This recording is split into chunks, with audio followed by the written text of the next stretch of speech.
এরপরে প্রশ্ন হলো, হুজুর আমার একটা প্রশ্ন যে আমি একজন মহিলা আর আমি এক মাযহাবের অনুসারী। একটা কষ্টের বিষয় যে আমার স্বামী সাহেব মাযহাব মানেন না, তবে তিনি হাদিস মানেন আর তিনি একজন জেনারেল শিক্ষিত। প্রশ্ন হলো মাযহাব মানা কি জানলে উপকৃত হব।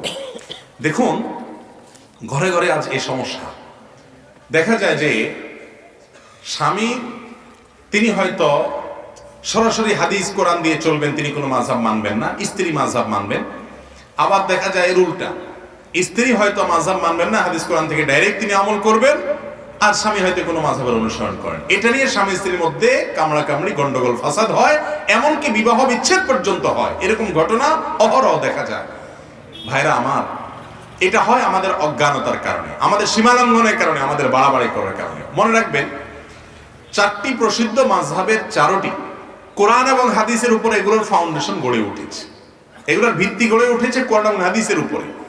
এই মাযহাবের যে ইমামগণ, যাদের গবেষণা, আমরা অনেকে মনে করি মাযহাব মানে হলো যার মাযহাব তার অনুসরণ করা। তাহলে কোরআন বাদ দিয়ে, রাসূলকে বাদ দিয়ে আমরা তাকে কেন অনুসরণ করবো? এটা তো যুক্তির কথা, কিন্তু ব্যাপারটা তো সেরকম না।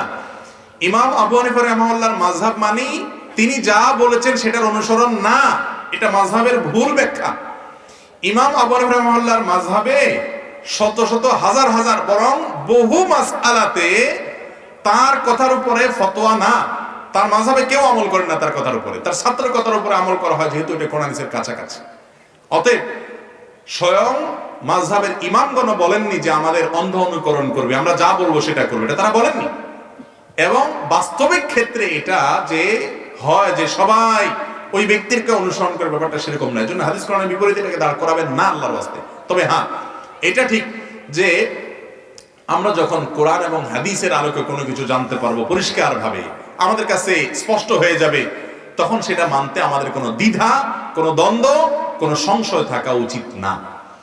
এখন স্বামী ধরেন হানাফি মাযহাব মানেন, স্ত্রী হাম্বলি মাযহাব মানেন, কোনো অসুবিধা নেই।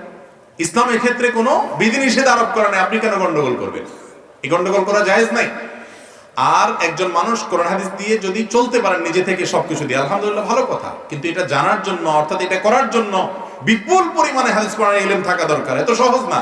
অনেক বড় বড় ওলামাগণ, শেখ বিন বাজ রাহমাতুল্লাহর মতো মানুষ নিজেকে হাম্বলি মাযহাবের দিকে নিসবত করতেন। অবশ্য তিনি হাম্বল রাহিমাহুল্লাহর বহু মাসআলা কোরআন হাদিসের আলোকে তার কাছে মনে হয়েছে যে সেটা মারজুব, তিনি সেটা গ্রহণ করেননি। অতএব এটা নিয়ে আমাদের মধ্যে গন্ডগোল থাকা উচিত না। স্বামী হন আর স্ত্রী হন, আপনি যেই হন না কেন, সালাফি হন, হানাফি হন, যেই হন না কেন, আল্লাহর ওয়াস্তে এই একটা কারণে স্বামী স্ত্রীর মধ্যে কোনো দূরত্ব সৃষ্টি যেন না হয়। হ্যাঁ, মৌলিক কোনো সমস্যা, আকীদাগত বড় বিভ্রান্তি আছে, সেটা ভিন্ন কথা, কিন্তু মাসআলাগত মতপার্থক্যের কারণে নিজেদের মধ্যে গন্ডগোল ফাসাদ করা জায়েজ নাই। স্বামী হন আর স্ত্রী হন, যিনিই করেন, তাহলে বুঝতে হবে এটা তার জ্ঞানের স্বল্পতা। ইসলাম আমাদেরকে এরকম সংকীর্ণ এবং এ ধরনের বিভ্রান্তির পথে যেতে বলেনি। আল্লাহ তাআলা আমাদেরকে হেদায়েত দান করুন।